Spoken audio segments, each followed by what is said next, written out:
नया क्लेवर, नया अंदाज। आप देख रहे हैं देश का number 1 digital news channel Sony news. पैनी नजर, तीखी सोच। आजादी के 75 साल बाद भी कानपुर देहात में रहने वाले नाथ समुदाय को एक भी पक्का मकान मैसर नहीं। सरकारी योजना नाथ समुदाय की दहलीज पर कदम रखते ही तोड़ देती है दम। सांप पकड़कर महुआ बजाकर आज भी कर रहे गुजारा। आजादी के 75 साल बाद भी कानपुर देहात का एक गांव बदहाली के आंसू बहा रहा है। नाथ समुदाय के इस गांव में एक भी पक्का मकान नहीं। स्कूल है लेकिन टीचर पढ़ाते नहीं है। सरकारी गले की दुकान है लेकिन राशन किस्मत वालों को ही मिलता है। विधवा पेंशन, वृद्धा पेंशन किसी को भी नहीं नसीब है। पूरा गांव सांप पकड़कर महुआ बजाकर तमाशा दिखाकर अपना परिवार चला रहा है। मानो सरकारी योजनाओं को इसी गांव में दफन किया गया हो। सरकारी योजनाओं की जमीनी हकीकत देखनी हो तो कानपुर देहात के डेरापुर तहसील के शाहपुर डेरा गांव चले जाइए। इस गांव में दफन की गई सरकारी योजनाएं चीख चीख कर गवाही देंगी।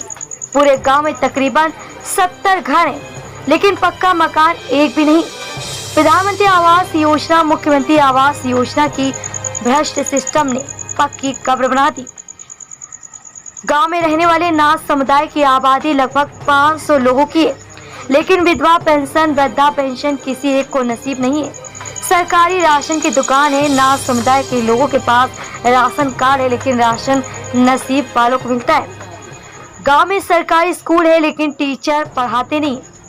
सही भी है, सब पढ़ लिख जाएंगे तो सांप बिच्छू कौन पकड़ेगा। मिड डे मील में बच्चों को मात्र 2 रोटियां दी जाती हैं। पक्की सड़कों का नामो निशान नहीं। नालियां गंदगी से बचबचा रही, जगह जगह पानी भरा है। मानो बारिश की इस समुदाय से जाती दुश्मनी हो। बारिश होते ही पूरे गांव में घरों से छप्पर में पानी टपकना शुरू हो जाता है। नाथ समुदाय के सांप पकड़ने और सड़कों पर सांप सपेरे का खेल दिखाने के अलावा दूसरा कोई रोजगार नहीं। महिला सशक्तिकरण क्या होता है, कैसा होता है, ये गांव की महिलाओं को नहीं मालूम। नाथ समुदाय के इन 70 परिवारों का गुनाह क्या है, इन्हें नहीं मालूम और इनका गुनहगार कौन है, सबको मालूम है। हम आजादी की 75वीं वर्षगांठ पर अमृत महोत्सव मना रहे हैं लेकिन इस नाथ समुदाय के लोग आज भी खाना बदोशों वाली जिंदगी गुजार रहे हैं। अब इनको आखिर उम्मीद सुबह के हाकिम से, क्योंकि भले वो नाथ समुदाय से न हो लेकिन उनके नाम के साथ नाथ जुड़ा है। मनोज सिंह, सोनी न्यूज, कानपुर देहात। क्या नाम है आपका, क्या समस्या है यहाँ? हमारा नाम दुर्गा देवी। समस्या ऐसा है, देखो किसी के घर नहीं, मकान नहीं है। अब देखो सड़क नहीं है, घर घर में पानी भरे, बच्चा पढ़ नहीं पाता है। ये स्कूल में जाता है मास्टर पढ़ाता है नहीं है। मास्टर जो कहता है बोर्ड में लिख देता है जो पढ़ो, और ना पढ़े तो जो खाना ऐसे देता है, सिर्फ 2 रोटी देता है मास्टर। 2 रोटी देता है, बच्चे के पढ़ाते नहीं, ना सेफ्टी करता है मास्टर है। अब बताओ जो क्या करें हम लोग, गरीब हैं। आप लोग इन घरों में कैसे जीवन यापन करते हैं? जो जैसा देखो गुजारा करते थे, भीख मांग कर लाता, बच्चा मेहनत मजदूरी करता है, ऐसे हम लोग खाता है। एक टाइम खाते, एक टाइम भूखा मरता है। आपके घर में, आपके गांव में हाँ। कोई भी मकान पक्का नहीं है? नहीं है, सब ऐसी कच्ची मकान? सब ऐसे कच्चा है। क्या नाम है आपका, क्या हमारा मीरा देवी। क्या समस्याएं हैं आपकी? हमारी समस्या ये है कि हमारे बच्चे बड़े बड़े हो गए हैं, हम घूम के खाते हैं। पानी भरा रहता है घरों में, लिखने की जगह नहीं है, न कोई कॉलोनी, न घर, मकान, कुछ नहीं मिलता हम लोगों। सरकार पे पेंशन तक नहीं देती हम लोगों को। अब विकलांग है हम लोग। प्रधान भी वोट ले लेते हैं बस इसीलिए कि वोट लेने आ जाते हैं और कोई भी योजना नहीं देते हैं यहाँ पर। राशन मिलता है? राशन भी नहीं मिलता, कभी मिलता कभी मिलता भी नहीं है राशन। आपको आवास सरकारी मिला हुआ है? कुछ नहीं। पेंशन भी आती है तो पेंशन भी नहीं हमारी आ रही कभी भी। 3-6-7 साल हुए। कहीं आपने किसी अधिकारी शिकायत की? कहीं गई सब की जगह, सब मना कर देते हैं, यहाँ पर नहीं मिलेंगे, कहीं नहीं मिलेंगे, कहीं कोई चीज नहीं मिलेगी योजना सरकार। क्या नाम है आपका? रविता देवी। क्या वो भी तो समस्या है बेटा, हम लोग गरीब आदमी हैं, हम लोग को मांग मांग के खाते, बच्चे पालते, कैसा कष्ट सृष्टि करके। हमें लोगों को कोई देखता नहीं, कोई सरकार आता नहीं है, कुछ भी नहीं देखता। कोई आता है तो कोई डरा धमका के चले जाता है कि तुम्हारे लोगों को कुछ नहीं मिलेगा, ऐसे ही रोते रहोगे, ऐसे ही भोगते रहोगे, कुछ नहीं देंगे। और जो आता भी हमारे नाम से तो बड़ा आदमी उठा के ले लेते, कैसे कि कुछ नहीं आया।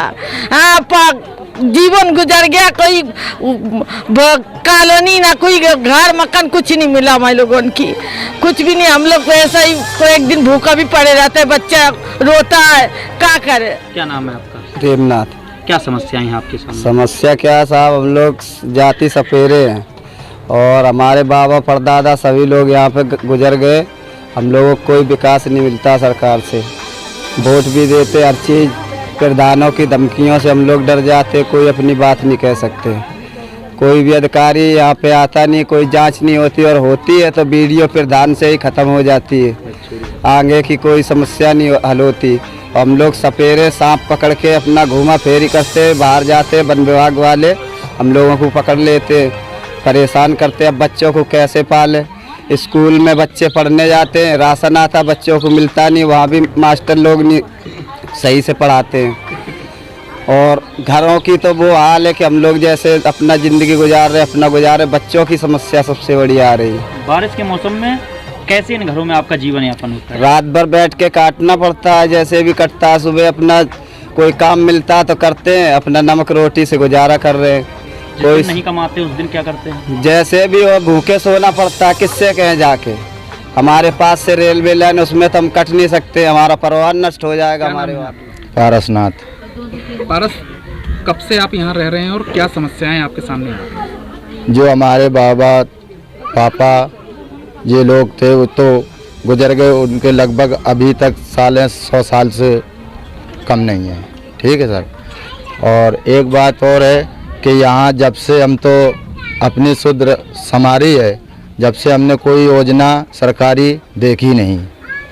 हमारे पिताजी के राज में हमने देखा कि मड़ैया थी और वही मड़ैया आज भी है, और हमारे बच्चे छोटे छोटे पढ़ लिख नहीं पाते हैं सही से। बारिश होती है तो छप्पर छूने लगता है, रात रात बैठे गुजार दी जाती है, नींद भी नहीं पड़ती है। सुबह होती है साहब तो 100, 200, 300 रुपये की दिहाड़ी करके अपने बच्चों का पेट पाल रहे हैं। और यहाँ पे हम देख रहे हैं कि लगभग 70 साल से तो हमने देखा ही, अपनी तो 30 साल है सर, पर देखा है कि यहाँ कोई भी योजना नहीं, तो सड़क है, नहीं तो नाली यहाँ पे। और बरसात होने के बाद में तालाब तलैया सब भर जाती है तो बच्चों को बीमारी लग जाती है, छोटी मोटी उसमें खर्चा हो जाता है सर। हम नून तेल अपना कैसे चला रहे हैं वो हम ही जान सकते हैं, सरकार को इसके बारे में कोई मतलब नहीं। और वोटों के टाइम पे सभी लोग, गांव के बड़े बड़े लोग सभी आते हैं, वो हम लोगों को डरा भी देते हैं, धमका भी देते हैं और कुछ सहारा दे देते हैं। और सहारा देने के बाद में जब उनका काम बन जाता है तो यहाँ पे कोई नहीं। अच्छा, आपके गांव में कितने लोग रहते हैं, कितने परिवार है? कोई को हमारे गांव में सर 250 लगभग वोट है और 500 आदमी की जनसंख्या है। और घर यहाँ लगभग 65-70 घर बने हुए हैं। और ये सभी घरों में आप देख सकते हो कि छप्पर के अलावा कोई भी यहाँ ईंट लाल नहीं। आप क्या कदम उठाएंगे और क्या प्रयास? जी देखिए, जैसा आप सब जानते हैं कि आज़ादी का अमृत महोत्सव चल रहा है, आज़ादी सप्ताह भी मनाया जा रहा है। बहुत गर्व की बात है कि हमारा देश 75 वर्ष अपनी आज़ादी का स्वर्णिम काल एक तरह से देखा जाए तो मना रहे हैं। अभी आपने एक गांव की चर्चा की, शहर डेरापुर की, जहां पे आपने बताया कि लगभग 70 परिवार बंजारे के ऐसे हैं जो मूलभूत सुविधाओं से वंचित हैं। इसके लिए मैं आपको अवगत कराना चाहूँगी, माननीय मुख्यमंत्री जी के निर्देशन में ये एक कार्यक्रम तो चल ही रहा है कि हर ग्राम पंचायत में हमारे 10 निर्धनतम परिवारों को आइडेंटिफाई करके उन्हें सभी बेसिक मिनिमम फैसिलिटीज से संतृप्त किया जाए, बेनिफिशरीज आइडेंटिफाई करके। साथ ही साथ मनरेगा में भी पूरे प्रदेश में 5 लाख अति निर्धनतम परिवार हैं, जिसमें ये जिस कैटेगरी में ये हमारे बंजारे परिवार भी आ जाएंगे, उनको मनरेगा का जॉब कार्ड बना के उनके मैंडेज दिलाया जाना, उनको तमाम आवास, शौचालय, इन सब सबका शासनादेश के अनुरूप जो भी व्यवस्थाएं दी जाती हैं वो दिलाए जाने का पूरा प्रयास चल रहा है। साथ ही साथ जनपद में बंजारे के लिए संस्थागत प्रसव से